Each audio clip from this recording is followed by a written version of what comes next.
నేను ఎప్పుడు నవ్వుతా అంట, ప్రైవేట్ పాఠశాలలో అందరూ రిజల్ట్స్ వచ్చిన తర్వాత యాడ్లు ఇస్తారు, 1, 2, 2, 3, 3 అని.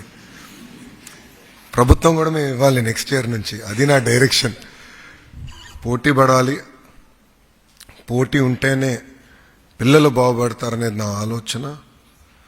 వాస్తవంగా నేను కూడా 10th 9th వరకు ఆడుతూ పాడుతూ చదివినండి. ఎక్కువ క్రికెట్ పిచ్చి ఉండేది. అప్పుడు ఇంట్లో తల్లికి అర్థమైంది, అమ్మకి అర్థమైంది వీడు దారి తప్పినట్టున్నాడని 10th రుద్దేశారు. అదైన తర్వాత బాబు గారికి అర్థమైంది వీడు 11th 12th సరిగ్గా చదవకపోతే ఇంకా ప్రమాదం అని. సో నేను కూడా రుద్దుడు బ్యాచ్ ప్రోడక్ట్ని. కానీ నేను అందరికి చెప్తా, వాస్తవంగా చెప్పాలంటే అది నా జీవితం మార్చేశాను. దాని తర్వాత నేను కార్నిగీ మెల్లన్కి వెళ్ళాను, అక్కడ నేను చదువుకున్నాను. దాని తర్వాత వరల్డ్ బ్యాంక్లో 2 సంవత్సరాలు పనిచేశాను. మళ్ళీ స్టాన్ఫర్డ్కి వెళ్ళి MBA చేశాను. అంటే ఆ 3 సంవత్సరాలు చాలా కీలకమైన 3 సంవత్సరాలు మన జీవితాలు. మన సక్సెస్ అంటే పిల్లల సక్సెస్ వెనకాల ఉంది తల్లిదండ్రులు. వాళ్ళు అనేక త్యాగాలు చేస్తున్నారు మన కోసం. అది మనందరం గుర్తుపెట్టుకోవాల్సిన అవసరం ఉంది. ఈరోజు ప్రభుత్వం చిత్తశుద్ధితో మీరు చూస్తే మీకోసం అనేక కార్యక్రమాలు చేశాం గడిచిన సంవత్సరాలు. మేడం గారి నాయకత్వంలో పుస్తకాల విషయాలు కానివ్వండి, మధ్యాహ్న భోజనం కానివ్వండి, ప్రిన్సిపల్స్ విషయంలో కానివ్వండి, ఇట్లా అనేక కార్యక్రమాలు మీకోసం చేశాం. అన్నీ చేశామని నేను అనట్లేదు, ఇంకా చాలా చేయాల్సిన అవసరం ఉంది. వాస్తవంగా చెప్పాలంటే కొన్ని సంవత్సరాలుగా ప్రభుత్వ విద్య నాణ్యత లేకుండా పోయింది. నేను గడిచిన సంవత్సరంలో మీ అందరం కూర్చుని గౌరవ ముఖ్యమంత్రి గారి ఆదేశాల మేరకు అన్నీ సెట్ చేసుకుంటూ వచ్చాం. జూన్ మాసానికి రిఫార్మ్స్ అన్ని పూర్తి చేసి ఇంకొచ్చే 4 సంవత్సరాలు ఓన్లీ లెర్నింగ్ అవుట్కమ్స్ మీద శ్రద్ధ పెట్టాలనేది మన ప్రభుత్వం నిర్ణయం తీసుకుంటూ జరిగింది. ఇదొక పవిత్రమైన కార్యక్రమం. మిమ్మల్ని చూసి చాలామంది ఇన్స్పైర్ అవ్వాల్సిన అవసరం ఉంది. మేడం గారికి నేను ఎప్పుడు చెప్పా, చదువే కాదు వ్యాపారంలో కూడా మగవాళ్ళ కన్నా ఆడవాళ్ళే బెటర్ అని నేను మేడం గారికి ఎప్పుడు చెప్పా. అనేక విషయాలు కూడా నేను అన్నా. దాని ఉదాహరణ మా ఇంట్లోనే. నాకన్నా వ్యాపారంలో బ్రహ్మని బెటర్, చదువులో కూడా నాకన్నా బెటర్. ఆమె కూడా స్టాన్ఫర్డ్ MBA చేసిన 5 years నా జూనియర్ అయినా కూడా మార్క్స్లో చూస్తే నాకన్నా చాలా బెటర్. సో మీలో పట్టుదల ఉంది, ఆ కమిట్మెంట్ ఉంది. తల్లిదండ్రులు కూడా కోరేది ఏంటంటే పిల్లల్ని బాగా చదివించాలి, చదువుకునే అవకాశాలు మీరు ఇవ్వండి. ప్రభుత్వం ఉంది, పిల్లల వెనకాల మేము నిలబడతాం. ఫీ రీంబర్స్మెంట్ ఉంది, PG ఫీ రీంబర్స్మెంట్ తీసుకొస్తున్నాం. విదేశీ విద్యకి ఆల్టర్నేటివ్ మంచి మెకానిజం మేము డిస్కస్ చేస్తున్నాం, అది తీసుకొస్తాం. అంటే ప్రభుత్వం ఆలోచన డబ్బుల వల్ల పిల్లలు ఇబ్బంది పడకూడదు, వెనకబడి ఉండకూడదు. నేను స్టాన్ఫర్డ్లో చదివినప్పుడు అప్లై చేసినప్పుడు అప్లికేషన్లో ఎక్కడ కానీ మీ దగ్గర ఎంత డబ్బులున్నాయి, మీ బ్యాంక్ అకౌంట్ స్టేట్మెంట్లు ఇవన్నీ నేను ఎక్కడ అడగరు. అప్లై చేసిన తర్వాత అప్లై చేస్తాం, దాని మాకు ఇంటర్వ్యూస్ ఉంటాయి.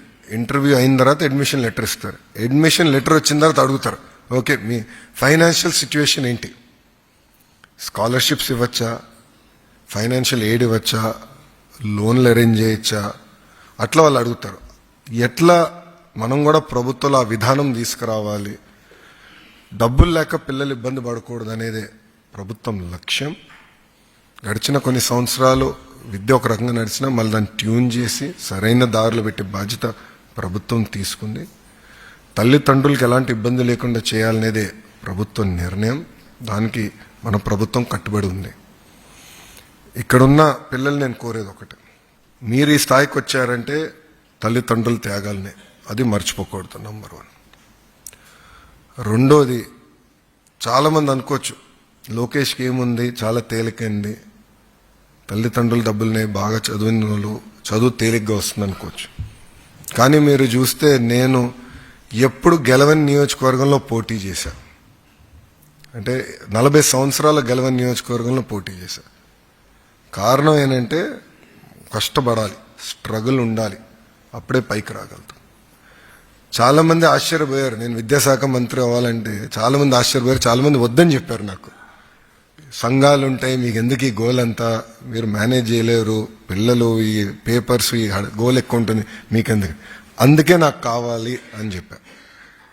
గతంలో పంచాయతీరాజ్ గ్రామీణాభివృద్ధి శాఖ చేసిన, ఈసారి లేదు విద్యాశాఖ నేనే కోరినప్పుడు ముఖ్యమంత్రి గారు అంత తేలిక ఏమి ఇవ్వరు, టార్గెట్స్ పెట్టి నాకు ఇచ్చారు ఆయన. అంటే ఉన్నత విద్యలో ఏం చేయాలి, ఇంటర్మీడియట్లో ఏం చేయాలి, స్కూల్ విద్యలో ఏం చేయాలి. ఇది మీ అందరికి ఎందుకు చెప్తున్నానంటే, ఎవరో కెరియర్ తీసుకుంటున్నారు కనుక మనం కూడా అదే కెరియర్ తీసుకోవాల్సిన ఆలోచన ఉండకూడదు. ఆల్టర్నేటివ్ మనం ఆలోచించాలి. ఈరోజు అందరం ఐటీ అనుకుంటేనే కరెక్ట్ కాదు. ఈరోజు అనేక అవకాశాలు వస్తున్నాయి. కొన్ని ఉదాహరణలు ఇస్తా. సోలార్ సెల్ మ్యానుఫ్యాక్చరింగ్, ఈరోజు క్యాబినెట్ మీటింగ్ ఉండే మాకు పొద్దున. సోలార్ సెల్ మ్యానుఫ్యాక్చరింగ్ కంపెనీ, ఒక కంపెనీ క్లియర్ అయింది. ఇంకో కంపెనీ నిన్న మీటింగ్ పెట్టుకున్నా. ఇది నెల్లూరు జిల్లాకు వస్తే ఇంకో కంపెనీ మనకి అనకాపల్లి జిల్లాకు వస్తుంది. అది నిన్న మీటింగ్ పెట్టుకుని నెక్స్ట్ క్యాబినెట్ మీటింగ్ క్లియర్ అవుతుంది. ప్రకాశం జిల్లాకి రిలయన్స్ వాళ్ళు కంప్రెస్డ్ బయోగ్యాస్ ప్రాజెక్ట్స్ వస్తున్నాయి. మొదటి విడతలో కనిగిరిలోని 50 ప్రాజెక్టులు రాబోతున్నాయి. అంటే 25,000 మంది పనిచేయగలుగుతారు. అట్లా కొత్త సెక్టర్స్ వస్తున్నాయి. కొత్త సెక్టర్స్లో కూడా మీరు కూడా వాచ్ఫుల్గా ఉండి, ఇప్పుడు గ్రీన్ హైడ్రోజన్ వచ్చింది, ఎలక్ట్రిక్ వెహికల్స్ వస్తున్నాయి, AIML ఉంది, మీకు ఇటు పక్కన మ్యానుఫ్యాక్చరింగ్ పెద్ద ఎత్తున నరేంద్ర మోడీ గారు కూడా బాగా ప్రోత్సహిస్తున్నారు, దాని ఫలాలు వస్తున్నాయి.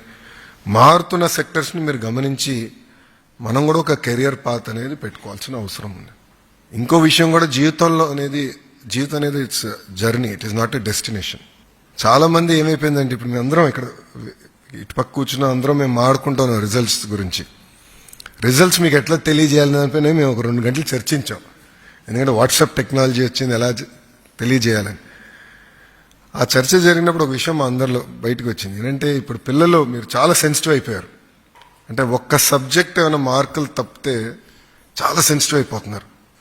ఏమవుతుంది జీవితంలో? ఎన్నో దెబ్బలు తింటాం మనందరం. జీవిత ప్రయాణాలు ఎన్నో ఎదురుగాలు ఉంటుంది, దెబ్బలు తగులుతాయి. మీరు అది మైండ్లో పెట్టుకుని ఒక లక్ష్యం పెట్టుకుని దానికోసం పనిచేయాలి తప్ప, ఈ చిన్న స్పీడ్ బ్రేకర్లు వచ్చినప్పుడు అధైర్యపడతాం, ఇబ్బంది పడతాం అనేది కరెక్ట్ కాదు. దేవుడు అందరికీ ఒక పరీక్ష పెడతాడండి. ప్రతి కుటుంబానికి ఒక రకమైన పరీక్ష పెడతాడు. కానీ ఆ పరీక్ష జయించే శక్తి కూడా దేవుడు మనకి ఇస్తాడు.